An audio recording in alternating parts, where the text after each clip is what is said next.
जबरदस्ती शारीरिक संबंध बनाया हार्दिक पांड्या ने एक क्रिकेटर की गर्लफ्रेंड के साथ वर्ल्ड कप के दौरान। इंडिया बनाम साउथ अफ्रीका मैच हुई बड़ी फिक्सिंग, दिल्ली पुलिस के हाथ लगी है फिक्सिंग की कॉल रिकॉर्डिंग। पाकिस्तान की सबसे बदनाम गली का सच आपको हिला कर रख देगा, जहां पर होता है लड़कियों के साथ दुनिया का सबसे गंदा काम। क्रिकेट इतिहास की सबसे बड़ी फिक्सिंग स्कैंडल की ऑडियो दिल्ली पुलिस के हाथों लगी है, जिससे पूरे कांड का भंडाफोड़ हो गया है। भारत और साउथ अफ्रीका के बीच 2000 में हुई सीरीज के दौरान ये फिक्सिंग हुई थी। दोनों टीमों के 5-5 खिलाड़ी मैच फिक्स करने के लिए बुकियों के संपर्क में थे। इसमें टीम इंडिया के कप्तान मोहम्मद अजहरुद्दीन और दक्षिण अफ्रीका के कप्तान हैंसी क्रोनिये शामिल थे। इस फिक्सिंग के लपेट में हर्षल गिब्स, निकी बॉय समेत कई खिलाड़ी आए। इस विवाद के बाद मोहम्मद अजहरुद्दीन और अजय जडेजा पर आजीवन प्रतिबंध लगा दिया गया। ये मैच 20 मिलियन से ज्यादा की रकम पर तय हुआ था। इस मैच को साउथ अफ्रीका को 3 दिन के अंदर और 250 रन के कम टारगेट को हासिल कर जीतना था। फर्स्ट इनिंग में इंडिया साउथ अफ्रीका को 250 रन का टारगेट देती है, लेकिन साउथ अफ्रीका की पूरी टीम बेहद ही घटिया खेल खेलते हुए सिर्फ 176 रन पर आउट हो जाती है। इसके बाद मैच फिक्सिंग को ध्यान में रखते हुए इंडियन टीम साउथ अफ्रीका से भी ज्यादा घटिया खेल खेलती है और सिर्फ 113 रन ही बनाती है। साउथ अफ्रीका की टीम 163 रन के टारगेट को हासिल कर मैच को अपने नाम कर लेती है। लेकिन 7 अप्रैल 2000 को जब दिल्ली पुलिस के हाथों उस मैच फिक्सिंग की ऑडियो हाथ लगती है, तब इस पूरे कांड का भंडाफोड़ हो जाता है। शुरुआती पूछताछ में किसी भी खिलाड़ी ने अपनी गलती नहीं मानी, लेकिन साउथ अफ्रीका के खिलाड़ी हर्षल गिब्स ने बताया कि उन्हें 20 से कम स्कोर बनाने पर $15,000 यानी कि आज की कीमत के हिसाब से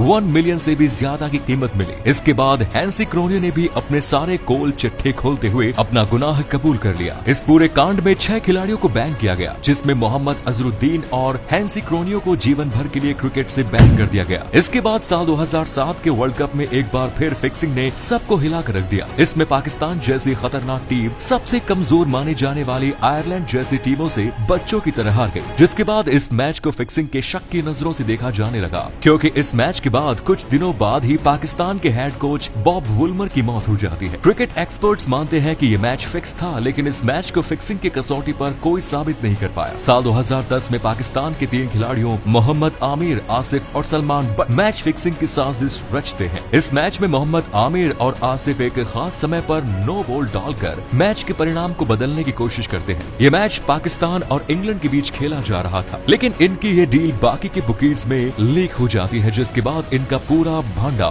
फूट जाता है और इन्हें गिरफ्तार कर लिया जाता है। इसके बाद 2013 में खेले गए आईपीएल में जब मैच फिक्सिंग हुई तो सबके होश उड़ गए। इस आईपीएल मैच फिक्सिंग में इंडियन क्रिकेटर श्रीसंत के साथ अन्य खिलाड़ियों पर बैन का चाबुक चलाया गया। इस बात का खुलासा उस समय होता है जब श्रीसंत बॉलिंग करते वक्त अपनी कमर पर खास तौलिया लगाकर सट्टेबाजों को इशारा करते हैं, लेकिन श्रीसंत को ऐसा करना बहुत ही महंगा पड़ गया। वहीं दूसरी तरफ क्रिकेट के सूरमाओं और बॉलीवुड की हसीनाओं के इश्क की कहानी किसी से छुपी नहीं है। ऐसा ही काम किया था इस भारतीय क्रिकेटर ने। 7 लड़कियों के साथ चक्कर चलाने के बाद हार्दिक ने शादी से पहले ही 8वीं लड़की को प्रेग्नेंट कर दिया, जिससे उसने शादी की। लेकिन उससे सबसे पहले हार्दिक का love game Bollywood actress Urvashi Rautela के साथ चला। इन दोनों को कई बार अलग अलग जगह पर साथ देखा गया, लेकिन एक्ट्रेस ने इन खबरों को महज एक अफवाह बताया। हालांकि खबरें तो ये भी उड़ी थी कि उर्वशी एक ही टाइम पर दोनों पांड्या भाइयों को डेट कर रही थी, लेकिन इसमें कितनी सच्चाई है ये कोई नहीं जानता। इसके बाद एक्ट्रेस प्रियंका चोपड़ा की बहन परिणीति चोपड़ा के साथ भी हार्दिक पांड्या के चक्कर की बातों ने खूब सुर्खियां बटोरी। दोनों को कई बार एक साथ देखा गया और तो और ये दोनों लव बर्ड की तरह सोशल मीडिया पर एक दूसरे के पोस्ट पर कमेंट करते रहे, लेकिन दोनों ने ही इस अफेयर की बातों को हमेशा टाल दिया। कोलकाता की मॉडल लीशा शर्मा के साथ भी हार्दिक का चक्कर शुरू हुआ। दोनों की कई फोटो सोशल मीडिया पर जमकर वायरल हुई, लेकिन हार्दिक ने कभी इस रिश्ते को खुलकर नहीं स्वीकार किया। इसके बाद इस क्रिकेटर ने बॉलीवुड हसीना ईशा गुप्ता के साथ अपने प्रेम प्रसंगों को हवा देने की कोशिश की। दोनों ने एक दूसरे को डेट किया और शादी तक बात होने लगी, लेकिन दोनों ने कभी खुद अपने रिश्ते को सार्वजनिक नहीं किया। हार्दिक पांड्या का नाम कई लड़कियों के साथ जुड़ा था और इसमें एक्ट्रेस एली अवराम का नाम भी शामिल है। एली के साथ हार्दिक के रिलेशन ने खूब चर्चा बटोरी। दोनों ने एक साथ कई विज्ञापनों में साथ काम किया। इसी दौरान दोनों का मिलना जुलना काफी बढ़ गया। इसके बाद हार्दिक पांड्या ने अपनी गर्लफ्रेंड और मंगेतर नताशा स्टैनकोविक से शादी कर ली, लेकिन दोनों की शादी से पहले ही इनको एक बेटा हो गया था। शायद यही वजह रही कि दोनों ने बदनामी की डर से जल्द शादी कर ली। लेकिन पाकिस्तान के सबसे बदनाम गली हीरा मंडी की हकीकत आप शायद नहीं जानते होंगे।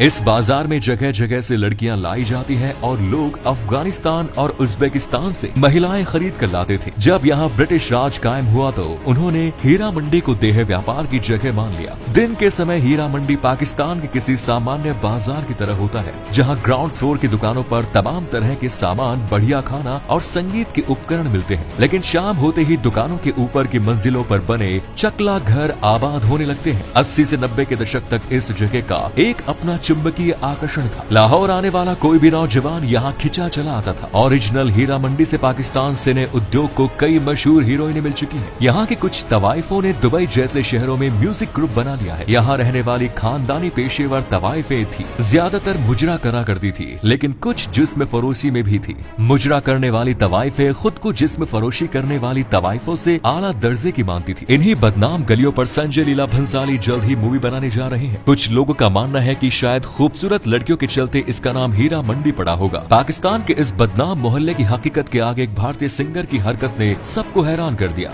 जुबिन नौटियाल और पाकिस्तान की जासूस एजेंसी ISI के एजेंट रेहान सिद्दीकी के कनेक्शन सामने आने के बाद उनको गिरफ्तार करने की मांग चल रही है। असल में कुछ दिन पहले जुबिन नौटियाल के एक कॉन्सर्ट का फोटो सोशल मीडिया पर जमकर वायरल हो रहा था। इसके बाद उन्हें देशद्रोही घोषित कर सलाखों के पीछे डालने की मांग लोग करने लगे। ये मामला इतना बढ़ गया कि ट्विटर पर लोगों ने अरेस्ट जुबिन नौटियाल #टॉप पर ट्रेंड करवा दिया। असल में जुबिन का जो ट्विटर पर फोटो वायरल हुआ था, उसके हिसाब से वो अमेरिका में 23 तारीख को एक कॉन्सर्ट करने वाले थे और इस प्रोग्राम को रेहान सिद्दीकी करवा रहा था। रेहान सिद्दीकी वही है जिसे भारत ने ब्लैक लिस्ट में डाला हुआ है, क्योंकि ये पाकिस्तान की खुफिया एजेंसी ISI के लिए काम करता है। उस समय के भारत के राज्य गृह मंत्री किशन रेड्डी ने एक पत्र लिखते हुए देश के सभी कलाकार और सरकार को बताया था कि रेहान सिद्दीकी को ब्लैक लिस्ट किया हुआ है, इसलिए कोई भी कलाकार इसके साथ काम न करे। इस लेटर पर 23 जून 2020 की तारीख डली हुई है। उन्होंने कहा था कि यह भारत के लिए खतरा हो सकता है, लेकिन इसके बावजूद भी जुबिन के कॉन्सर्ट्स कलेक्शन सिद्दीकी के साथ निकलता है, जिसके बाद भारत के लोग जुबिन पर भड़क गए और उसे देशद्रोही करार देकर गिरफ्तारी की मांग करने लगे, जिसके बाद अब उनके करियर पर खतरा मंडरा रहा है।